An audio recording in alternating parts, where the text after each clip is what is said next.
ضيفانا الذين أكدا على أنهما يريدان أن يعرفا نفسيهما بالناشط السياسي ومن شباب 25 يناير أو ثورة 25 يناير.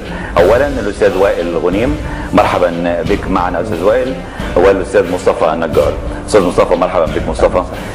كنتوا صحاب قبليها ولا هذا المشروع او الحلم هو اللي خلاكوا صحاب؟ في طبعا يعني الانترنت ساهم في بناء شبكات اجتماعيه كبيره، دي اعتقد هي كانت الوقود الاساسي للثوره. احنا كنا نعرف بعض من على الفيسبوك، لكن علاقتنا اتوثقت اكتر خلال السنه اللي فاتت. ممكن اقول معلومه وديت يعني مش عايزها تتفهم غلط، ان احنا مثلا انا وعمرو ووائل اول لقاء شفنا في بعض ومحمد دياب كان عند الدكتور البرادعي. دكتور البرادعي يعني هو ليه حق علينا لازم يعني نقوله ايا كان، وكنت مع مجموعه من الزملاء هناك، فوائل اتصل بيا وقال لي احنا لازم نتحرك بسرعه في قضيه خالد سعيد. فقلت له خلاص نعمل جروب يعني على الفيسبوك. فوائل قال لي لا احنا نعمل صفحه. هو طبعا وائل متخصص في التسويق الالكتروني. ده عمل حقوقي، كان في الشكل الاول عمل حقوقي ممكن يكون ليه بعد سياسي. قضيه خالد سعيد جذبت ناس كتير للاهتمام، بدات الصفحه تاخد شكل يعني ايه اللي هو الشكل يقوم بالتعبئه. في عدد من الفعاليات اتعمل من خلال الصفحه، الوقفات اللي هي اتعملت في اسكندريه وعلى كورنيش النيل وعلى كل الكورنيش في المحافظات. انت اللي كنت بتحدد بقى الاماكن؟ يعني كنا احنا لا، اللي كان بيحدد الاماكن يعني وائل كان يعني بيقوم بدور المنسق. احنا اتعلمنا من تجارب التغيير العنيف اللي حصلت في دول زي صربيا ودول زي امريكا اللاتينيه، فشوفنا الناس دي عملت ايه، ازاي انا في دلوقتي قدامي نظام قمعي. شوفنا الناس دي عملت ايه، ازاي انا في دلوقتي قدامي نظام قمعي. النظام القمعي ده ما ينفعش اخلي الصراع بيني وبينه صراع صفري، اللي هو انا مش هقدر اعمل حاجه قصاد الامن المركزي ولا قصاد الرصاص المطاطي، فلا انا العب معاه بشكل مختلف. ان انا اعمل حاجه يبقى يعني اقلل كلفه التغيير. ففكره التغيير العنيف دي فكره احنا يعني اتعلمناها من 2005 و2006 كنا بنتعلمها وفيها كورسات. 2005 و2006 كنا بنتعلمها وفيها كورسات. 2005 و2006 كنا 2005 و2006 كنا بنتعلمها وفيها كورسات. الناس دي كانت بتعمل ايه؟ يعني ايه مقاومه مدنيه؟ يعني ايه تحييد الشرطه؟ يعني ايه تحييد اجهزه في الدوله؟ يعني ايه تحييد الشرطه؟ يعني ايه تحييد اجهزه في الدوله؟ يعني ايه تحييد الشرطه؟ يعني ايه تحييد اجهزه في الدوله؟ كنا مثلا بنروح ندوات او مؤتمرات في حاجات تبع حقوق الانسان. احنا كنا مثلا بنروح ندوات او مؤتمرات في حاجات تبع حقوق الانسان. احنا كنا مثلا بنروح ندوات او مؤتمرات في حاجات تبع حقوق الانسان. فكان اصدقائنا التوانسه لما يقعدوا وهم بيتكلموا بيبصوا حواليهم خايفين ان النظام الروسي يكون باعت حد يشوفهم. يعني وائل كان في حاله من حالات النشوه في تونس وكلنا متحمسين، فكتب على الصفحه ثوره 25 يناير. فطبعا انا قعدت لومته وكلنا ازاي ثوره 25 انت جاي بتضحك الناس علينا يا وائل؟ ثوره ايه يعني؟ هتيجي منين الثوره والشعب المصري اخر مظاهره مثلا ممكن يطلع فيها 1000 واحد او 2000 واحد والناس بتخاف؟ فوائل قال ايوه احنا غلطنا بس يلا بقى خلاص مش مشكله. ابتدوا يدربونا على ازاي ان احنا نقيل النظام بتاعنا في مصر. كان معانا طبعا شباب من مختلف الدول، كان معانا شباب من حماس من حركه حماس، كان معانا شباب من تونس، شباب من قطر، وكان مدربين كمان من قطر، ناس من دول اخرى. كنا مجموعه نشطاء من الوطن العربي. يعني بيقولوا لكم تعملوا ايه يعني؟ بالظبط، بيقولوا لنا بالظبط الطرق ايه، ازاي انا اقدر انزل الشارع واقنع الناس انها تخرج في تظاهرات، ازاي ان انا احرك الناس في الشارع، احرك الشعب، ان انا هنا بضغط على باجي بلمس في كل واحد، اجيب له مشكلته وابتدي العب على هذا الوتر وابتدي العب عليه. الغريب في الامر ان هم كانوا بيسالونا على ابرز الشخصيات العامه عندنا في المجتمع المصري اللي ممكن ان هم يتصلوا بيها وان هي تقدر تساعد في التغيير، احداث التغيير. فاحنا التغيير مش الانقلاب. هو كانوا بيقولوا ان هو التغيير، هم كانوا بيقولوا لنا ده تغيير مش انقلاب. ما هو معنى ان هو بيقولوا لنا ده انقلاب، ان هو جايب لي فيديوهات وجايب لي افلام وثائقيه عن تجارب اقاله نظام حكم في دول ثانيه. ده معناه ايه؟ احنا اتعلمنا من تجارب التغيير العنيف اللي حصلت في دول زي صربيا ودول زي امريكا اللاتينيه، فشوفنا الناس دي عملت ايه، ازاي انا في دلوقتي قدامي نظام قمعي، النظام القمعي ده ما ينفعش اخلي الصراع بيني وبينه صراع صفري، اللي هو انا مش هقدر اعمل حاجه قصاد الامن المركزي ولا قصاد الرصاص المطاطي، فلا انا العب معاه بشكل مختلف، ان انا اعمل حاجه يبقى يعني اقلل كلفه التغيير. ففكره التغيير العنيف دي فكره احنا يعني اتعلمناها من 2005 و2006 كنا بنتعلمها وفيها كورسات، 2005 و2006 كنا بنتعلمها وفيها كورسات، 2005 و2006 كنا بنتعلمها وفيها كورسات. بتقول لي اعمل زي دول. الحاجه الغريبه في الامر ده ان اول حاجه عشان تبيد النظام بتاعك بشكل سلمي تعمل مظاهرات ومسيرات في الشوارع، تطلع من كل مكان ومن كل شارع تشارك فيها فئات الشعب اللي انت هتبتدي تحركها وتلعب على الوتر بتاع مشاكلهم الخاصه. تاني حاجه ان انا احط الشرطه في مأزق. زي ايه مأزق؟ اعمل سي فيهم مقالب، احاول استفزهم، اوترهم، اوصلهم لمرحله ان هم يغلطوا او ان هم يتهوروا ويفقدوا السيطره ويبتدوا يتصرفوا معايا تصرف غير ضد حقوق الانسان. يعني ايه تحييد الشرطه؟ يعني ايه تحييد الشرطه؟ يعني ايه تحييد اجهزه في الدوله؟ يعني ايه تحييد الشرطه؟ يعني ايه تحييد اجهزه في الدوله؟ يعني ايه تحييد الشرطه؟ يعني ايه تحييد اجهزه في الدوله؟ فابتدي اصعد ده دوليا وابتدي ان انا اتصل بمنظمات خارجيه وحاجه ووكالات انباء خارجيه. ان مش كل الشهداء اللي راحوا شهداء ثوره. يعني في ناس ماتت عند اسم المسلم، او بلاش اسمي اسامي، في ناس ماتت يقول لك شهيد اثناء اقتحامه اسم كذا. حضرتك ده تعتبريه شهيد؟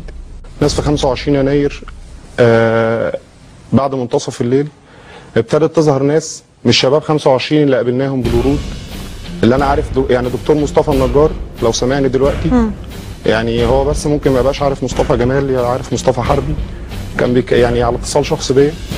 الناس بتاعت 6 ابريل عبد الرحمن وعواد وابو دومه، الناس ديت احنا 3 سنين معاهم في الشارع.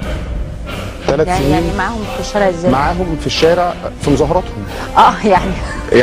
يعني بتحاولوا تنهوا مظاهراتهم او يعني 3 سنين مفيش. اصل معاهم دي ممكن تاخد اكتر يعني انت قصدك لما بينزلوا مظاهرات انتوا بتبقوا واقفين عشان المظاهرات ما تمتدش. الناس يعني ديت على مدار 3 سنين يا استاذ امير اتفضل. الناس دي على مدار 3 سنين ما فيش قنبله غاز اتضربت، مفيش طلقه خرطوش اتضربت، مفيش طلقه دافعه اتضربت. يعني فاهمه قصدي؟ اللي ظهر يوم 25 يناير بالليل كانت البدايه 25، كنا ماشيين جنبهم بنوصلهم لميدان التحرير. يعني كان كل حب وتالف ما بيننا، متفاهمين دورنا كويس جدا. ضبط النفس كان لا على درجه. وكانت الاوامر لحد يوم 25 لحد اخر النهار ان انتوا ما تعترضوش المتظاهرين خالص. لا لغايه بالليل كمان. لغايه ما ظهرت عناصر مش 25. يعني انا باكد لحضرتك الكلام ده. طيب. والتعامل كمان ما كانش مفرط، بس استثار غضب. يعني ده كلام اتحاسب عليه قدام ربنا قدام اي حد، قبل اي حد اصلا. ان ما فيش ضابط امن مركزي كان نازل بتسليحه الشخصي اللي هو الطبنجه الشخصيه. يعني اسمحي لي اقسم لك بديني اللي بقسمي اللي انا قسمته قبل ما اتخرج ان ما فيش ضابط امن مركزي، وبعدها كمان مره ما فيش ضابط امن مركزي، واكاد اجزم ان ما فيش ضابط امن عام كان نازل بطبنجته الشخصيه. كان تسليحنا عباره عن طلقات دفعه. طلقات دفعه يا ريتني جبتها، اللي الناس 25 ممكن يبقوا سامعيني دلوقتي وفاهمين يعني ايه طلقه دفعه. ان انا اوجه له البندقيه واضرب ويقف يعمل لي كده. يعني انا البندقيه بتبقى ناحيه حضرتك واضربها مفيش حاجه تيجي فيه. طلقه دفعه يعني طلقه صوت، حضرتك منبهره لان مفيش حد طلع قال الكلام ده. مفيش حد طلع قال الكلام ده. انا حضرتك اتعاملت وضربت على المتظاهرين طلقات دفعه. 6 طلقات بضربهم ورا بعض في وش المتظاهرين زي ما هم واقفين وبينادوا. وصلت لحضرتك الرؤيه؟ انت مدركه حضرتك حجم القوات اللي كانت موجوده في وسط البلد من مسجد الفتح لكوبري اكتوبر لكوبري قصر النيل لميدان طلعت حرب لشارع القصر العيني اللي عند جامع التحرير. حجم القوات دي كلها قد ايه لو كل واحد فينا كان معاه طلقات حيه قد ايه عدد الضحايا؟ طب مش هقول لك طلقات حيه، لو كل واحد من طبنجته بس ضرب رصاصه، والرصاصه مش هتاخد واحد بس لان الجموع كتير، طبعا تعدي منك لغيري. حجم المتظاهرين قد ايه؟ هتقولي لي الناس اللي ماتت في ميدان التحرير. للاسف الشعب عنده نظره ان يعني انا سمعت اعداد كتيره في شهداء ثوره 25 الله يرحمهم جميعا، ما بين 300 ما بين 450 مش عارف العدد بالظبط. مش دول يعني مش 450 يا جماعه ماتوا في ميدان التحرير. مصر كبيره، مصر مش ميدان التحرير. كان تقدير غلط. احنا كنا غلط بنسبه كام تقريبا؟ لا بنسبه 90%. الاعداد زادت كتير جدا. يعني انا كنت في امتداد رمسيس ما يفوق 20,000 جايين عليا. الاتصالات ما بيننا وما بين بعض مش اتقطعت، ابيدت. يعني ايه تحييد الشرطه؟ يعني ايه تحييد اجهزه في الدوله؟ ليه بقى؟ يعني في ضباط اجهزتها وقعت. تاني حاجه ان انا احط الشرطه في مأزق. زي ايه مأزق؟ اعمل فيهم مقالب، احاول استفزهم، اوترهم، اوصلهم لمرحله ان هم يغلطوا او ان هم يتهوروا ويفقدوا السيطره ويبتدوا يتصرفوا معايا تصرف غير ضد حقوق الانسان. في ضباط صدقني تليفونات بعد ما الاجهزه وقعت في تليفونات احنا حضرتك ما كناش كلنا متكتلين. كانت في ناس قاطعه هنا، في ناس قاطعه هنا، في ناس عازله هنا، في ناس بتقوم بدور في كل مكان. الاتصالات ما بيننا انهارت. يعني ايه تحييد الشرطه؟ يعني ايه تحييد اجهزه في الدوله؟ بقى كل واحد سيد قراره. يعني بقيت انت بتحاول تكلم اي قياده ما بتلاقي ما فيش. مش قادر اوصل له. هو ذات نفسه ما بقاش عارف ياخد القرار هنا ولا هنا. انا بتعامل في كذا وقدامي كذا. يعني ايه تحييد الشرطه؟ يعني ايه تحييد اجهزه في الدوله؟ الثوره عملت لي حاجات انا كنت بتمنى اعملها، وكل الشكر لاي حد شارك في التغيير اللي حصل في مصر. اتقطعت الاتصالات ما بينكم وبين بعض. اتصالات تماما. يبقى انت قدامك موقف معاكي كتشكيل 90 مجند وحوالي 3 ضباط وفردين في كل مكان. هتعملي ايه يا مدام منى؟ انت عملت ايه؟ انا ركبت عساكر. عملت ايه؟ ركبت عساكر. يعني ايه؟ ركبت عساكر اللوادي. انا مش هقف قدام 50,000 اتحمل عسكري يموت اشيل ذنبه عشان خطأ سياسي او خطأ امني. يعني ايه تحييد الشرطه؟ يعني ايه تحييد اجهزه في الدوله؟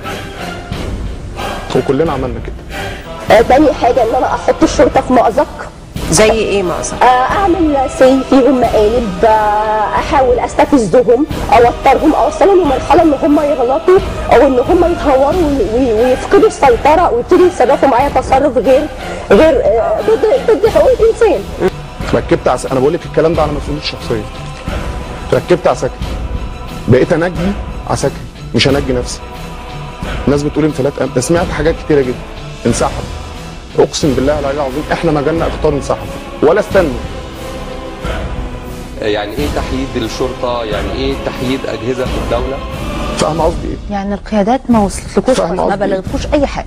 ما تحملهاش للقيادات برضو مش دفاعا عنهم. انا بحكي لحضرتك اللي حصل. انا اصبحت بتشكيل في امتداد يعني بقوات في امتداد رمسيس قدام ما يقارب 20-30 الف. منهم المسالم اللي عاوز ثوره ومنهم اللي جاي يأذيني او يأذي العسكري اللي معايا. انت فكرة ضابط شرطه في الشارع ده عاوز يعمل ايه؟ عاوز اروح لعيال، عاوز اروح يعني بغض النظر بس عشان الواحد ما يتكلمش كلام عاطفي. اللي حصل بعد الضغط ده كله ركبت عساكر. اطلع على الوزاره. اللي طلع على الوزاره عشان يأمنها واللي طلع على معسكرات. في عربيات وصلت الهرم. في عربيات وصلت المرج لغايه ما بنزينها خلص. حضرتك انا بس مش انا يعني الكلام اللي هقوله دلوقتي مش بستدرج عاطف الناس. انت مش متخيله حجم اللي حصل، حجم الرعب اللي احنا بقينا فيه. يعني ايه تحييد الشرطه؟ يعني ايه تحييد اجهزه في الدوله؟ يعني انت بس حطي نفسك كده في الشارع، ذاكرتك خلصت، ذاكرتك من الغزو ومن الدفع خلصت، قدامك 50,000 مش 50,000 قدامك جمهور تفوقك عددا بغض النظر عن العدد عشان انا ما بقتش اقف اعد الناس. ركبنا الناس من التحرير عاوزه مجلس الشعب والشورى. احنا اتعاملنا مع ناس داخله بجراكن بنزين مجلس الشعب والشورى.